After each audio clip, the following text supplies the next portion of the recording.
সময়টা 2021-এর বিধানসভা নির্বাচন।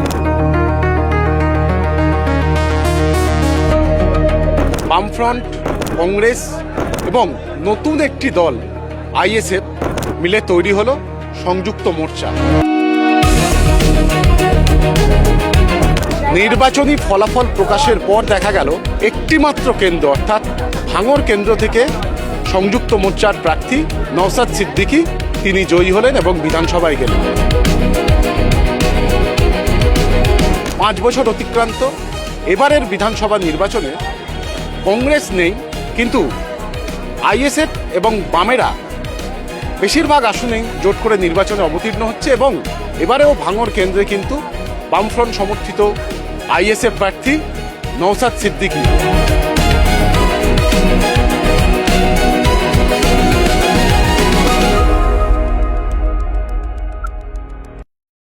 নওশাদ, আমাদের সময় দেওয়ার জন্য অনেক ধন্যবাদ।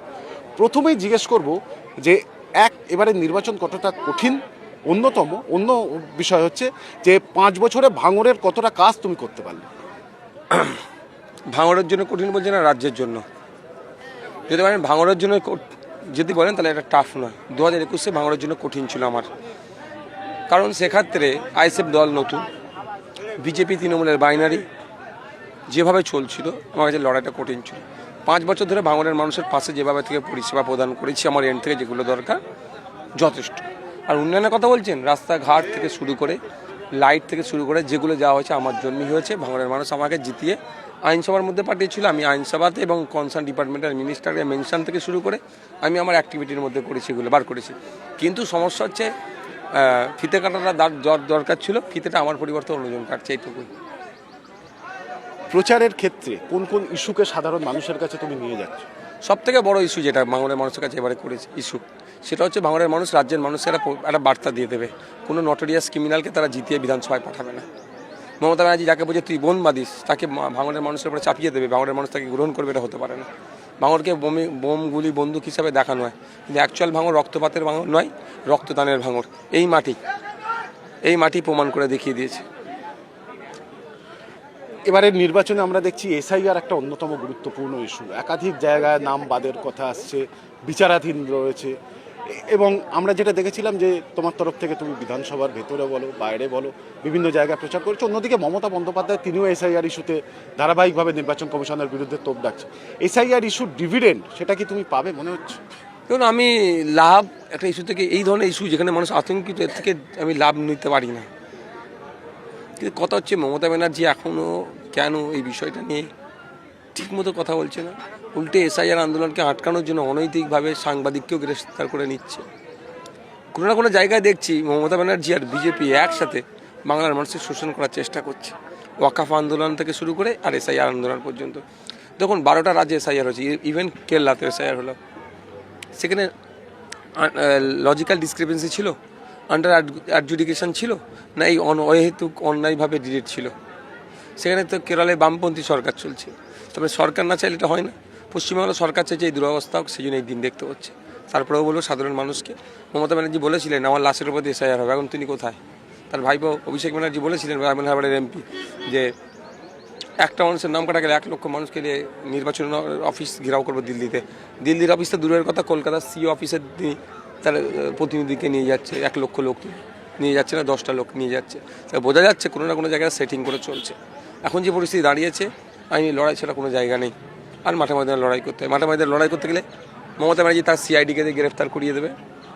অহেতুকভাবে আমাদের মোথাবাড়ির ক্যান্ডিডেট তাকে গ্রেফতার করেছিল, যদি আমরা তাকে পুলিশ কাস্টাডি থাকা অবস্থায় আমি তাদের জামিন করিয়েছি, আমরা ওই নমিনেশন করিয়েছি।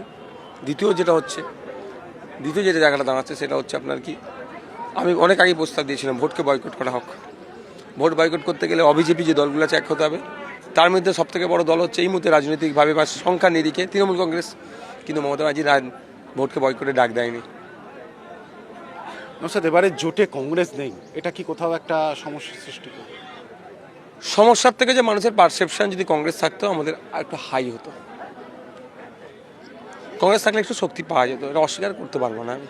কংগ্রেস নেই, সবাই পারসেপশন একটু হলেও ডাউন হয়েছে। তাই মানুষ কিন্তু বামপন্থী আর আইএসএফের শক্তিকে গ্রহণ করছে। চারিদিকে প্রচুর মানুষ আমাদের মিটিং মিছিলে যুক্ত হচ্ছে।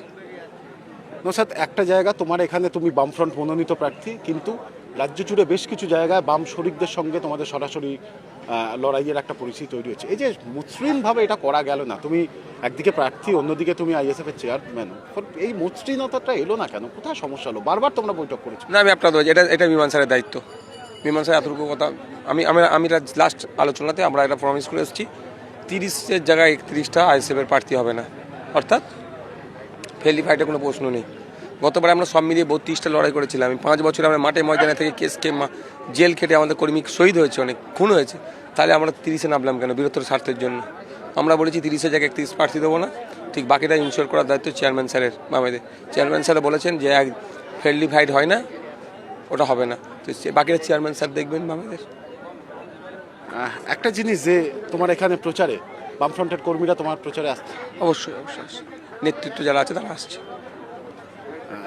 ভাঙর মানে এই যে গুলি বোমা বন্দুকের যে কথা বারবার উঠে আসে, সেই জায়গাটা কি 5 বছরে মেরামত করা গেল কিছুটা? অনেক গেছে। আর অ্যাকচুয়ালি ভাঙর মানে এটা নয়, ভাঙরের কিছু নেতাদের গরিবমা বন্ধু, ভাঙরের সাধারণ মানুষ এর সাথে প্রচণ্ড ডিটাচ, এর সাথে থাকতে চায় না।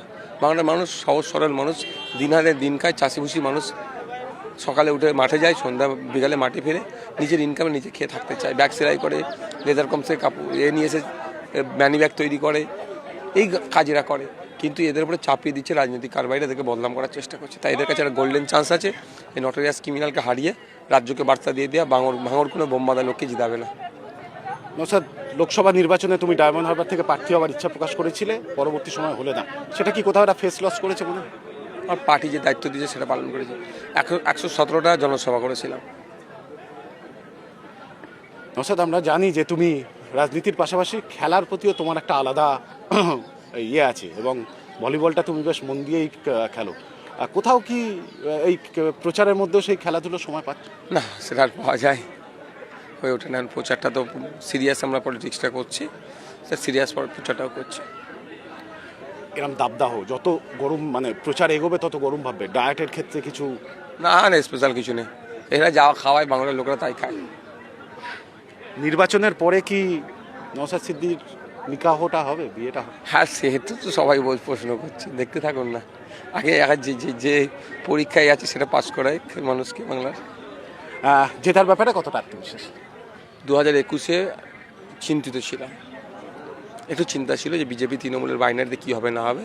2026-এ আমাকে চিন্তা করতে হচ্ছে না যে তারার ব্যাপারে, বরঞ্চ একটা জায়গায় যে শুধু কতটা লিড বাড়ছে, 50,000 না 52,000 না কত বাড়ছে, সেইটা এখন। আমরা কথা বললাম ভাঙড় কেন্দ্রে বামফ্রন্ট মনোনীত আইএসএফ প্রার্থী নওশাদ সিদ্দিকীর সঙ্গে, এবং তার যেটা বক্তব্য যে এবারে জয়ের ক্ষেত্রে তিনি শুধু আত্মবিশ্বাসী নয়, তার মার্জিন কতটা বাড়বে সেটা নিয়েই তিনি কিন্তু ভাবছেন। ভাঙড় থেকে ক্যামেরায় বরুণ ভান্ডারীর সঙ্গে রয়ন চক্রবর্তী, কেটিভি বাংলা।